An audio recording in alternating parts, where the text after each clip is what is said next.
Hey, I'm Hunt, and this is Hunt on LSU, your channel for LSU Fighting Tiger football talk. Enjoy the video. We want you to leave a comment below, hit that like button, and subscribe right below the video. Enjoy. Thanks to Matthew Burney from the On3 crew over there, Bengal Tiger, Shea Dixon, Billy Embody, and Matthew Burney for jumping on and talking about this list that they've got running over there on the site of the 40 most talented players on LSU's football team entering this season. And a couple things as I look at the list that I wanted to comment on after Matthew joined us. I'm a little concerned about the secondary. Not a lot concerned. I'm a little concerned. And as I look through it and see the options, I feel a little better because I'm about to go through some of the names here. And you don't need all of these guys to be great players. You're not going to get all of these guys to be great players. But I think you've got enough to form a cohesive secondary unit. They've got Denver Harris at 7. You need him to be a really good player. If Denver Harris is not a really good player, your team's not as good as it can be because he's the most gifted corner you've got on your roster. So you need him. But then you start to get into some of the guys that either are what they are and you know it's good enough or could be really an elevating element to the defense. You've got Greg Brooks at 18, Major Burns at 19. Those are probably your two safeties, and you know that they can play. You've got Zy Alexander at 25 here. Matthew said he's very high on him. Shea and Billy were a little bit the other way. We'll see how the FCS translates to the FBS, but that's one guy at corner. You've got Deuce Chestnut, who can basically remind you for a number of reasons of Jarek Bernard-Converse. All conference, different league, notch below. You want to toss in the fact that he wore orange, we can do that too. Jarek Bernard-Converse at Oklahoma State, he played very well at LSU. Deuce Chestnut's been an all-league player at Syracuse. So that's another one. Then you've got Sage Ryan. Then you've got LaTerrence West. Then you've got Javian Toviano. Then you've got J.K. Johnson. I just need two of those guys. If I get Harris, and I've got Brooks, and I've got Burns, I really need two or three of the other guys to step up. Maybe Zy Alexander's skill set translates perfectly, and he's your opposite corner. Maybe Deuce Chestnut's skill set and what he accomplished at Syracuse transfers right in like Jarek Bernard-Converse did. Maybe LaTerrence Welsh at his second year is ready to make an impact. He had a nice spring game.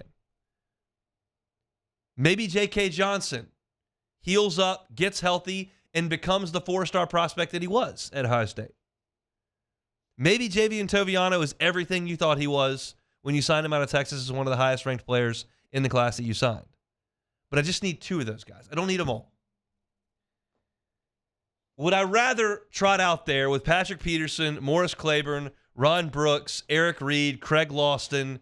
Yeah, that would be nice. Tyrann Mathieu, that would work just fine. Did I enjoy a secondary that was Christian Fulton, Derek Stingley,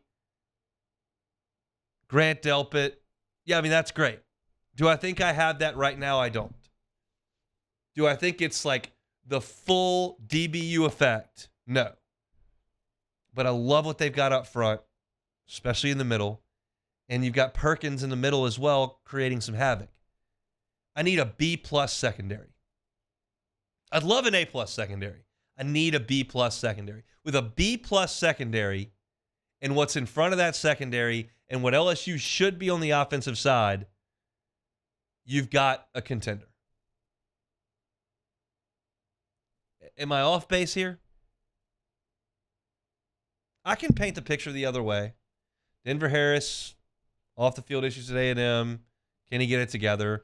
J.K. Johnson hadn't been healthy. Deuce Chestnut was playing in a bad league. Zy Alexander's coming from the minor leagues. What can you expect out of Sage Ryan? He hasn't been the 5-star you thought. Burns been gimpy sometimes in his career. I can try to paint it the other way. I think it's more close to you've probably got enough pieces. It just needs to come together. Got plenty of time to get that done. I mentioned to Matthew about the tackle bookends. I feel really good about that. And look, I'll be quite honest with you, and this is a polarizing topic. It's one that we'll talk about until they kick it off. on Labor Day. It's one that'll be brought up a ton next week. It's one that you've no doubt got your opinions on. But this is not one person's opinion. This is three guys that cover the team collaborating to put together a list. And they've got Jaden Daniels at number 3.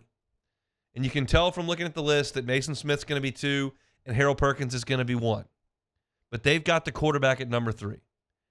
And I don't think Stetson Bennett would have made the top 3 on any of the last 2 teams. So I guess it's not mandatory, but man, it helps when your quarterback is one of the most gifted guys on your team. And any way you want to slice that, LSU's is. He's got great athleticism. He's got a ton of experience. He's got huge wins under his belt. And he's got the ability to do everything you need him to do. He can't throw it out of the stadium like Jamarcus. He's probably not as functional on 4th and 1 as Cam Newton or Tim Tebow were. So he's not a perfect prospect, but he's a good one. And he's a really good college quarterback. And I love the fact that he's there at 3. I'll kind of roll through this list for you to kind of get your brain turning into how this thing should look.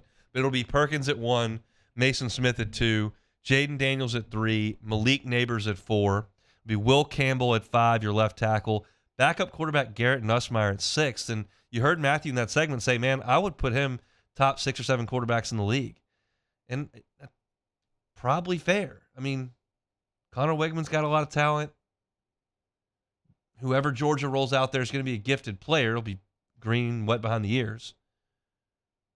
But KJ Jefferson's really good. Ole Miss has 3 quarterbacks. They're going to go with Jackson Dart. They're going to go with Spencer Sanders. They're going to go with Walker Howard. Who knows? Will Rogers is a proven commodity. Spencer Rattler had a really good last 5 games. Devin Leary comes in from NC State, was really good. We'll see what he is at Kentucky. Like, there are some good players, but he thinks that Nussmeier's as good. And that just, it's a position that's easy to patch this day and age. Just go to the portal and get the next guy. That's what Florida's doing. That's what Ole Miss is doing. That's what South Carolina did. It's what Kentucky's doing. A&M thought they had done that with Max Johnson. Maybe he is the starter. But, it's easy to patch. LSU did it with Jaden Daniels. But, man, it's nice to sit back and go, okay, I got a starter. I got an older backup who's prepared to sit and ready to play the next 2 years that the guys who cover the team thinks the 6th most talented guy on the team. They've got him as more talent than the Denver Harris 5-star. Omar States, all-conference linebacker. Mekhi Wingo got All-American nominations. Deshaun Womack, 5-star recruit. Brian Thomas, athletic freak. All these guys, the On3 guys think Garrett Nussmeier is more talented. It's intoxicating. And there will be a discussion at a certain point. I don't believe in my core that this LSU season is going to look like 2019. Maybe it will, and I'll be thrilled. But I think there are going to be some bumps along the road. It doesn't mean necessarily multiple losses, or I'm saying like some times of inefficiency on offense, or some times where you're trailing in a game in the 3rd quarter, or an injury at quarterback. And I wonder what Garrett Nussmeier's role is going to be when we look back at this thing in middle of December. It's impossible to know now, but it's fun to think about, interesting to think about. If there's anybody on this list that I thought was maybe underpositioned, I would maybe go to Miles Frazier. He's got more skins on the wall. They got him ranked 21. He's got more skins on the wall than Quincy Wiggins at 20. He was a pretty big piece to what they were doing. They've got Garrett Dellinger ranked ahead of him. We'll see. I mean, he was a guy that started a lot of games last year. Dellinger was kind of a swing guy. But they've got him at 21.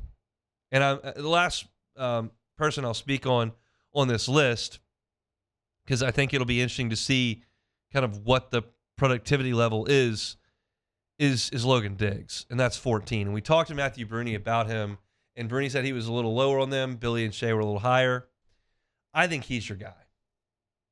I think Logan Diggs is the running back who takes 65% of the carries.